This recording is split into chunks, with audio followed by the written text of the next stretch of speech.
Hey guys, this is Comic Uno, and today I'm doing a review for Spider-Woman Omega issue 1. And before I start talking about this issue, just want to give you guys a couple of updates. I will not have Comic Uno episode this week, I'm sorry, and I have all my reviews today, my in-depth reviews, but I will have mini reviews on Facebook and Twitter throughout the week, so you guys can have my thoughts on the other comics I read this week. But let's start talking about Spider-Woman Omega issue 1.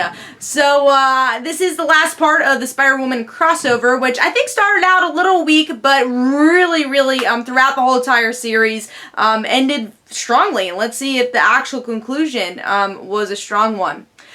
So, cover is awesome. We have our little hand thing, this gauntlet that Cindy Moon has. Really cool artwork here. And the interior art is gorgeous. Love the action. It's a bit cartoony, but I think it fits so well with the style storytelling that we've been getting here. I love the facial expressions from Gwen. Even just some of like the bruises you get to see, I think it had really good detail here.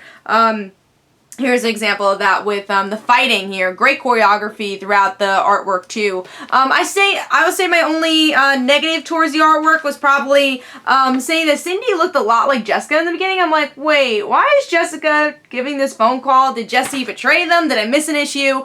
So that's just because the style looks very similar to Jessica. But let's see what's going on with the story. But the artwork was gorgeous.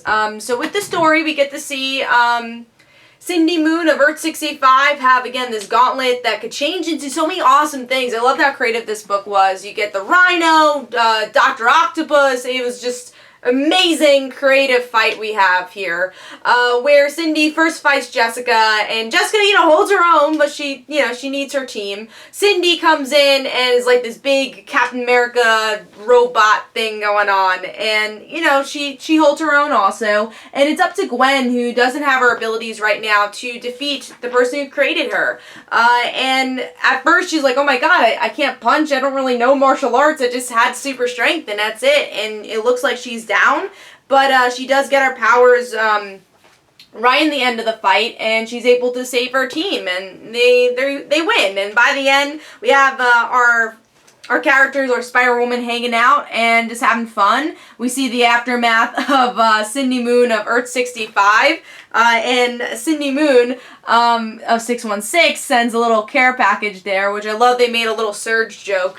So all these 90s things, and they're for now having a good happy ending, and obviously maybe Cindy Moon of Earth 65 will come back, and there's a lot of things that these characters have to deal with the aftermath, especially Gwen, but I really enjoyed it. I think this was a really good opportunity to make these three characters grow tighter as friends, especially Gwen and Cindy, who, butt heads a bit throughout this whole entire crossover, and, even before the crossover. So it's nice to see them find chemistry, and I loved how creative the battle is, because with these final battles, you've seen them a lot in comics, so to make it creative and make, obviously, the stakes important to the character, that's all you can really ask for a final story, and really, the stakes were there for all the characters. I love the fight for Cindy, I love the fight with Jess, I love the fight obviously with Gwen, and even including characters like the other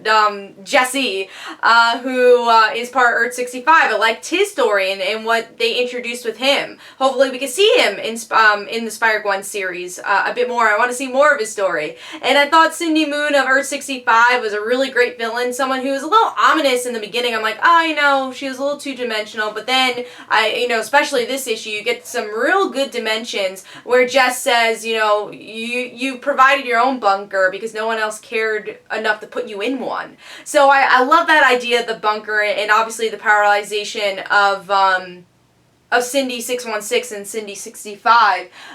So it leaves us with a good cliffhanger, but also a good conclusion for the story. Like I said, it was really a great character-driven story, really well done action for a last issue, and I really loved this issue. So I gave Spider-Woman Omega issue 1 4.5 stars, and I do recommend the crossover overall. Again, it has a little bit of a bumpy start, but really throughout the crossover, I thought all the issues are solid or great. So definitely pick this up. Hopefully you guys enjoyed. This is Comic Uno. Don't forget to follow me on Twitter. Don't forget to like my Facebook page. Also, description below, there are links for my comic book, Like Father, Like Daughter. And don't forget to like the Facebook page of Like Father, Like Daughter. I'll see you guys later. Bye.